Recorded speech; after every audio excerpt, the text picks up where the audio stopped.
poor girl, an impossible task, a terrible bargain, and in the end only a name can save her.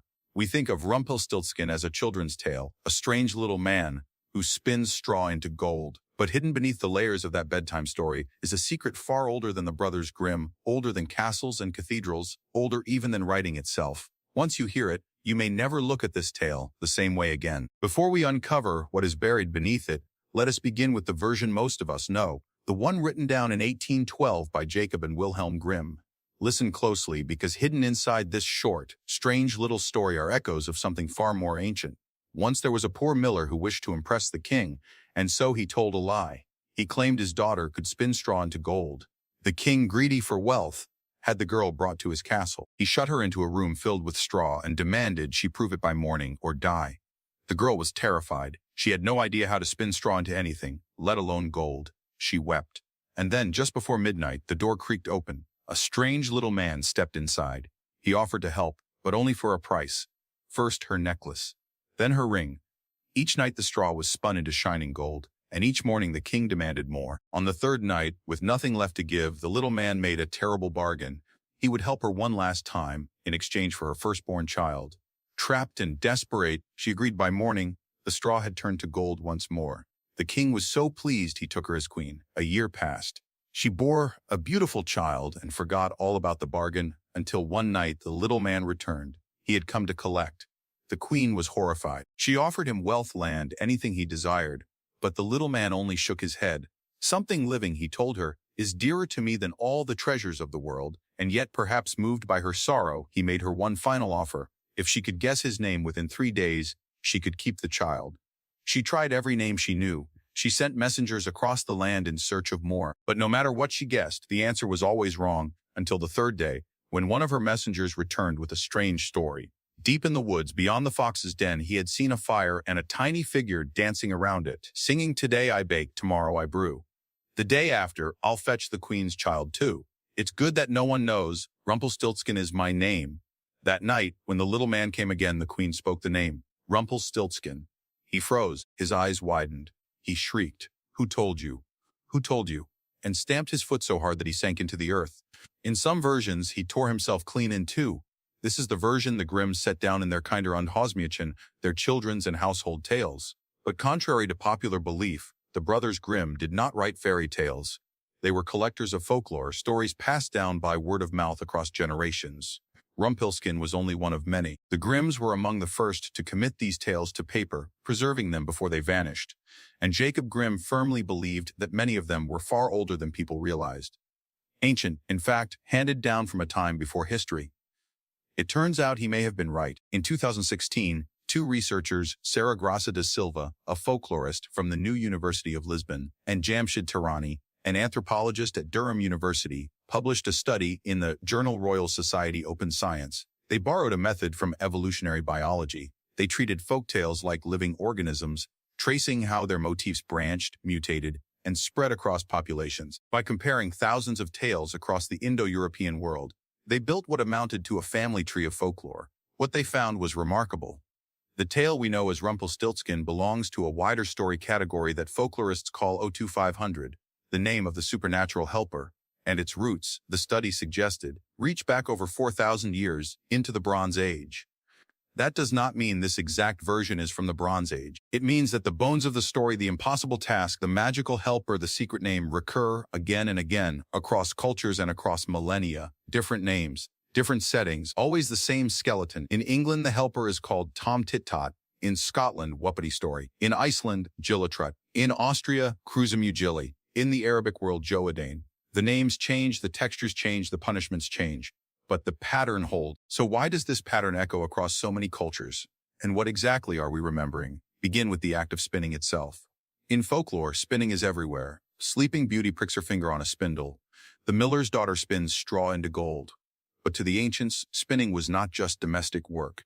It was cosmic. In Greek mythology, the 3 fates, the Moirai spun the thread of every human life. Clotho drew it out, Lachesis measured it, and Atropos cut it. The length of your days, the moment of your final breath, all of it was thought to be spun, measured, and severed by these 3 sisters. It was not just the Greeks. In Norse mythology, the Norns sat at the roots of Yggdrasil, the world tree, spinning the fates of gods and men alike.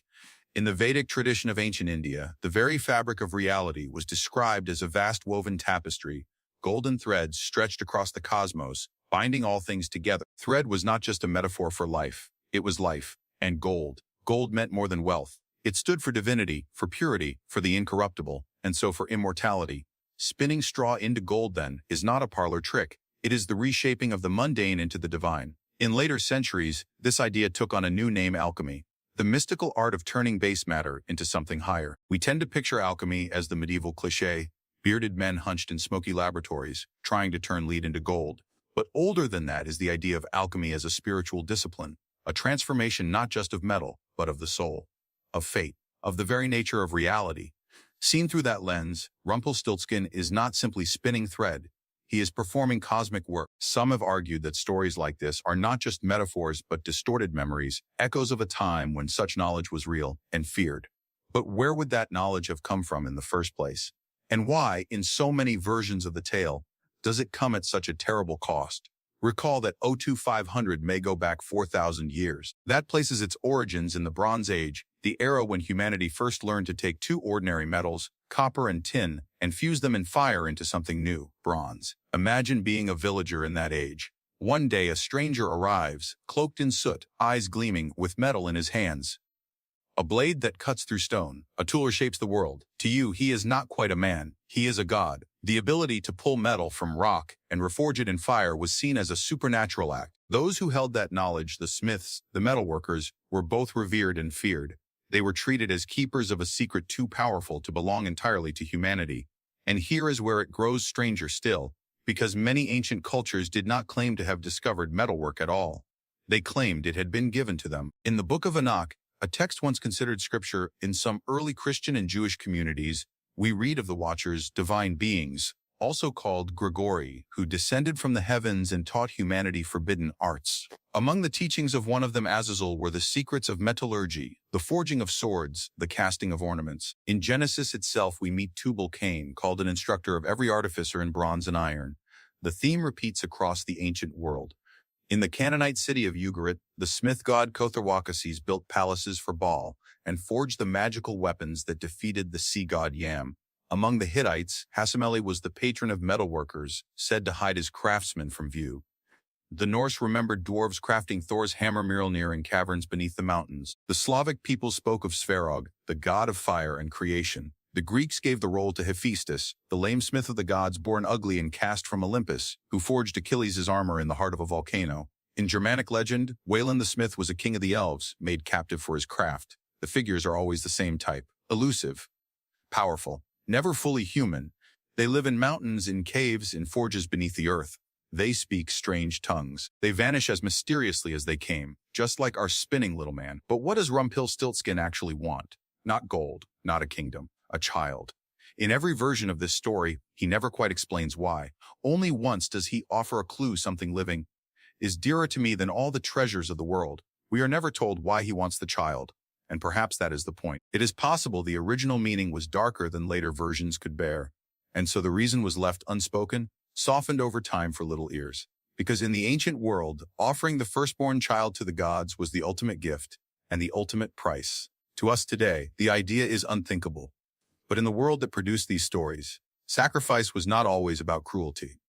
It was about offering up what was most precious in exchange for something divine. In the Hebrew Bible, God tests Abraham by demanding the sacrifice of his son Isaac, and then, at the last moment, stops his hand. In the Levant and at Punic sites like Carthage, archaeologists have uncovered burial precincts known as tophets, filled with the cremated remains of infants. Most scholars interpret these as the physical residue of child sacrifice, offerings to gods such as Baal-Hamon and the figure remembered in the Hebrew Bible as Moloch. The interpretation remains debated, but the literary memory is clear: when people sought divine help, real, impossible help, the cost was often the same: a child, which raises a stranger question still. Rumpelstiltskin is not killed. He is not banished by magic, not driven off by sword or holy symbol. He is defeated by something else entirely, by having his name spoken aloud. This may be the most ancient layer of the tale of all, the belief that names hold power. In ancient Egypt, the pharaoh, considered divine, had not just a birth name, but a secret name, a true name, called the Ren, that was bound to his soul. This hidden name had to be carved into tombs, temples, and sacred texts, because without it the pharaoh would cease to exist in the afterlife, not merely forgotten, but erased from eternity itself. To strike a name from a monument, what Egyptologists call donatio memoriae, was to undo a person at the level of being. In Jewish tradition, the divine name itself, the tetragrammaton Eisu, was so sacred that it was not spoken aloud. In Kabbalistic mysticism, the names of God are not labels. They are believed to hold the essence of creation, too potent to be uttered carelessly. In Islamic tradition, the Asma al-Husna, the 99 beautiful names of Allah, function as keys to the divine attributes, each name a window onto a facet of the infinite. And in the Hebrew Bible, Solomon is portrayed as the wise and wealthy son of David, king of ancient Israel in the 10th century BC. He builds the first temple in Jerusalem, said to house the Ark of the Covenant. But in later mystical texts, his story takes a darker turn. One of these writings, a pseudepigraphical work known as the Testament of Solomon, tells us something different. It claims Solomon was given a magical ring engraved with a divine seal, a ring that granted him power over demons. One by one he summons them. To each, he asks the same single question, "What is your name?" Because once Solomon knows it, he controls them. He commands them to haul stones, to build the temple, to bring gold, to do his bidding. In ancient belief, a name was not just a label. It was a code, a key, a hidden map of a being's nature, their origin, their power, their weakness. To speak a true name was to unlock something. It was, in a sense, like accessing the source code of the soul, a spiritual blueprint that gave you mastery over the being it described. So when the girl in our story learns Rumpelstiltskin's name, not just any name, but perhaps his true name, she is not merely speaking a word. She is breaking the spell. She is cracking the code. She is doing what Solomon did, of course. The names in these stories have changed across centuries. Rumpelstiltskin itself is a piece of German wordplay. In the original Rumpelstiltskin, Rumpel means a rattling or clattering noise. Stils refers to a stilt or post, and the suffix chen makes it small. A little rattle post, a clattering goblin. The name is almost mechanical. Some have suggested it refers to the way he moves, or to the sound of his work at the wheel. Across dozens of cultures and variations, one thing stays the same. The helper's name is always strange, alien, not quite of this world. That is more than a fairy tale. It may be the echo of something we once believed, that gods, spirits, and supernatural beings spoke a different kind of language, a sacred tongue, a divine speech. In ancient Indo-European tradition, the gods do not speak the way we do. They sing, they chant. Their words follow rhythms and patterns, riddles that humans cannot fully grasp, which is suggestive, because in almost every version of the Rumpelstiltskin tale, the helper's secret name is revealed in the same way, through a riddle, a chant, a song around a fire, and this divine speech was believed to hold enormous power. Consider the opening of Genesis. How does God create the world? He speaks, "Let there be light," and there was light. No chisels, no fire, no tools. Speech, not action, becomes the instrument of creation. It is not just the Bible. In Egyptian theology, the god Ptah of Memphis creates the world not by shaping it, but by speaking it into being, conceiving it in his heart and bringing it forth with his tongue. In these traditions, language is not just communication. It is a power source, a way to bend reality at its foundations. So what then was Rumpelstiltskin? A trickster, a demon, a forgotten god, a folk memory of one of the first metalworkers, the firebringers, the keepers of secrets, the beings who offered help for a terrible price. We think of Rumpelstiltskin as a fairy tale for children, but his strange inhuman name, his power to spin gold, his demand for the firstborn, none of these are simply fantasy. They echo real beliefs from the ancient world, of gods who worked in fire, of beings who spoke in riddles, of rituals and secret names that could bind the supernatural. So perhaps this tale is not fiction at all, but a memory, a distorted echo of a time when such beings were thought to walk among us. And perhaps in some quiet corner of the imagination they still do.